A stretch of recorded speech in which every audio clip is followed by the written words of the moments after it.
नमस्कार दोस्तों, आज हम एक बहुत ही इम्पोर्टेंट टॉपिक पर डिस्कस करने वाले हैं। आखिर आईबीपीएस पीओ का वर्क प्रोफाइल क्या होता है। आखिर आईबीपीएस पीओ काम क्या करता है, चलिए समझते हैं। एग्जाम्पल के तौर पर हमने पीएनबी बैंक को चूज किया है। हम आपको पीएनबी के बारे में सब बताएंगे। ठीक है, पीएनबी के बारे में आपको पूरी डिटेल बताने जा रहा हूँ, कैसे पीएनबी वर्क करता है और क्या काम करना पड़ता है पीएनबी पीओ को। देखिए, पहले तो आप ये समझिए कि आखिर पीएनबी या कोई भी बैंक काम कैसे करता है। देखिए, सबसे पहले होती है ब्रांचेस। ठीक है, अब मान लीजिए मैंने यहाँ पर 3 शहर लिए, कानपुर, लखनऊ, आगरा। तो कानपुर में काफी सारी ब्रांचेस है पीएनबी की, लखनऊ में बहुत ब्रांचेस है और आगरा में बहुत ब्रांचेस है। ठीक है, तो ये जो ब्रांचेस है सारी कानपुर, लखनऊ और आगरा में, तो जो मान लीजिए जो कानपुर की सारी ब्रांचेस है, मान लीजिए कानपुर में 100 ब्रांचेस हैं पीएनबी की, तो उन 100 ब्रांचेस को कंट्रोल करता है सर्कल ऑफिस। एक ऑफिस होता है कानपुर में जो कानपुर की सारी ब्रांचेस को कंट्रोल करता है, उसको बोलते हैं सर्कल ऑफिस। उसी तरीके से लखनऊ की जितनी ब्रांचेस हैं तो उनको कंट्रोल करने के लिए लखनऊ में एक ऑफिस होता है जिसे हम बोलते हैं लखनऊ का सर्कल ऑफिस। वैसे ही आगरा में जितनी ब्रांचेस हैं उनको कंट्रोल करता है आगरा सर्कल ऑफिस। ठीक है, अब ब्रांचेस को कौन कंट्रोल करता है? Circle office. अब जो ये सर्कल ऑफिस है, जैसे कानपुर सर्कल ऑफिस बन गया, Lucknow circle office, Agra circle office, इन सर्कल ऑफिस को कंट्रोल करता है जोनल ऑफिस। तो स्टेट में जोनल ऑफिस एक होता है। तो जो पीएनबी है, पीएनबी का यूपी का तो जोनल ऑफिस है, यूपी का जो जोनल ऑफिस है वो है वाराणसी में। सर्कल ऑफिस हर शहर में एक होता है। वो क्या करता है? ब्रांचेस को कंट्रोल करता है, और जितने शहर हैं जहां सर्कल ऑफिस है उनको कंट्रोल करता है जोनल ऑफिस। और नॉर्मली एक स्टेट में एक जोनल ऑफिस होता है। फिर जो ये जोनल ऑफिस है, जैसे वाराणसी हो गया यूपी का, एमपी का जो जोनल ऑफिस है पीएनबी का वो है भोपाल में। तो ये वाराणसी, भोपाल, इन सबको कंट्रोल करता है पीएनबी का हेड ऑफिस जो कि दिल्ली में है। तो अब आपको उम्मीद है समझ में आया होगा कि आखिर काम कैसे होता है पीएनबी में। ब्रांचेस, फिर सर्कल ऑफिस, फिर जोनल ऑफिस और फिर हेड ऑफिस। अब देखिए आपकी पोस्टिंग कहाँ कहाँ पर हो सकती है। पहले तो आपकी पोस्टिंग हो सकती है ब्रांचेस में। ब्रांचेस के अलावा पीएनबी में पीएलपी होते हैं। पीएलपी का मतलब होता है लोन प्रोसेसिंग सेंटर, जहाँ पे लोन वगैरह किए जाते हैं। फिर एमसीसी होता है, एमसीसी में भी लोन किए जाते हैं। एलसीबी में बड़े बड़े लोन्स होते हैं, 100 करोड़, 200 करोड़। फिर आता है हमारा सर्कल ऑफिस जो मैंने अभी आपको बताया था, जहां से ब्रांचेस को कंट्रोल करते हैं।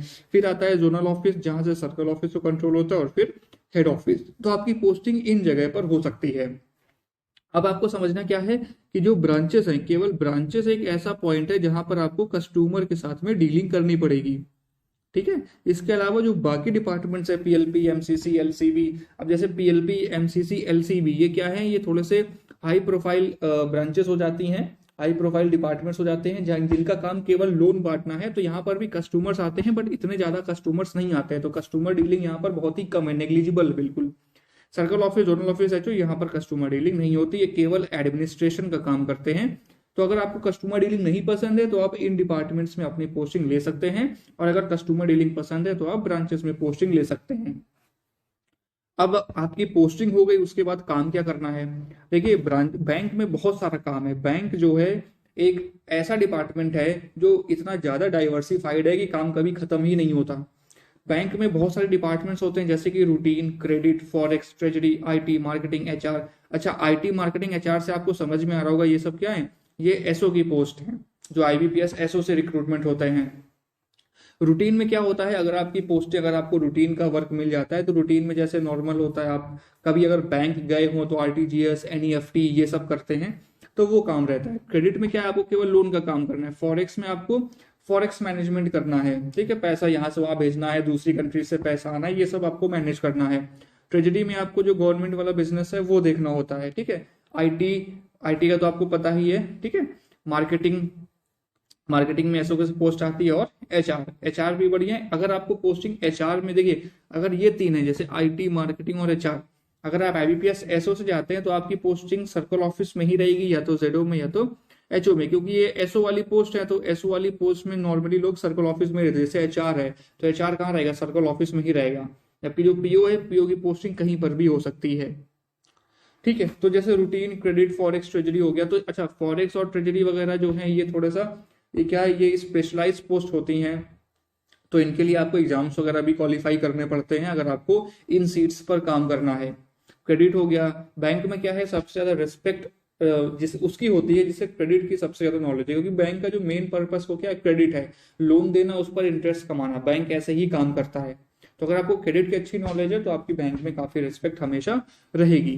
तो ये इस तरीके से ये काम होते हैं बैंक्स में, routine, credit, forex, treasury, IT, marketing और एचआर। इसके बाद अगर हम थोड़ा सा आपकी प्रमोशन की बात करें कि आप ब्रांच मैनेजर कब बनेंगे, तो आप ज्वाइन करेंगे एज अ पीओ। ठीक है, पीओ के बाद पीओ की जो पोस्ट होती है वो होती है असिस्टेंट मैनेजर, जिसे हम लोग बोलते हैं स्केल 1। फिर 2 साल या 3 साल बाद आप बन जाएंगे स्केल 2। स्केल 2 को बोलते हैं मैनेजर। तो जो छोटी ब्रांचेस होती हैं, जैसे गांव की ब्रांचेस होती हैं, तो वहां पर स्केल 2 को ब्रांच मैनेजर बना देते हैं, ब्रांच हेड। उसके बाद आपका प्रमोशन होगा स्केल 3 में। स्केल 3 को बोलते हैं सीनियर मैनेजर। तो सीनियर मैनेजर में क्या है, जो टाउन वाली एरिया, जो टाउन वाली ब्रांचेस होती है वहां पर, या जो शहर में छोटी ब्रांचेस होती है वहां पर आपको ब्रांच हेड बना देंगे। फिर आप बनेंगे स्केल 4। स्केल 4 होती है चीफ मैनेजर, ये थोड़ी सी हाई पोस्ट होती है। ठीक है, ये अगर आप चीफ मैनेजर बनते हैं तो सिटी में ही केवल ब्रांचेस होती हैं चीफ मैनेजर की, तो हमेशा आपकी पोस्टिंग सिटी में ही रहेगी। या तो आप बढ़िया ब्रांचेस में रहेंगे जो सिटी में है, या फिर आप सर्कल ऑफिस, जोनल ऑफिस वगैरह में रहेंगे। इसके बाद आप बनेंगे स्केल 5। स्केल 5 की जो पोस्ट है वो होती है एजीएम की, ये हाई पोस्ट है। इसकी जो वैकेंसीज वगैरह होती हैं ये गवर्नमेंट डिसाइड करती है, और इसमें आपको भारत सरकार की गाड़ी भी मिल जाती है, ड्राइवर भी मिल जाता है, और बहुत अच्छी पोस्ट होती है एजीएम की। इसके बाद आप बनेंगे स्केल 6। स्केल 6 में आप बन जाएंगे डीजीएम। फिर आप बनेंगे स्केल 7।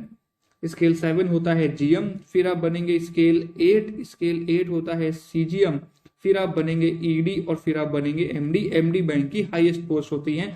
ये जितनी पोस्ट हैं, ये सारी पोस्ट की जो वैकेंसी है वो गवर्नमेंट डिसाइड करती है, और गवर्नमेंट ही फाइनलाइज करती है। ईडी को तो आप, जो एमडी वगैरह है, आपने पढ़ा ही होगा कि एमडी गवर्नमेंट ने इनको बैंक का नया एमडी बनाया। तो ये जो एमडी वगैरह की पोस्ट है ये कौन अपॉइंट करता है, गवर्नमेंट ही अपॉइंट करती है। तो अब आपने देख लिया होगा कि ये किस तरीके से प्रमोशन होता है। और बैंक में एक जो सबसे अच्छी चीज है वो ये है कि बैंक में प्रमोशन बहुत फास्ट है। तो आप इजिली 3 साल में तो नेक्स्ट स्केल पर आप पहुंच सकते हैं बहुत ही आसानी से। स्केल 2 स्केल 3 आप 3 साल में पहुंच सकते हो, और कभी कभी रिलैक्सेशन मिलता है, तो रिलैक्सेशन में आप केवल और केवल 2.5 साल में ही प्रमोट हो सकते हैं। तो उम्मीद है आपको समझ में आया होगा कि आखिर पीओ का काम क्या होता है। और अगर अभी भी आपको कोई डाउट है तो आप कमेंट सेक्शन में पूछ सकते हैं।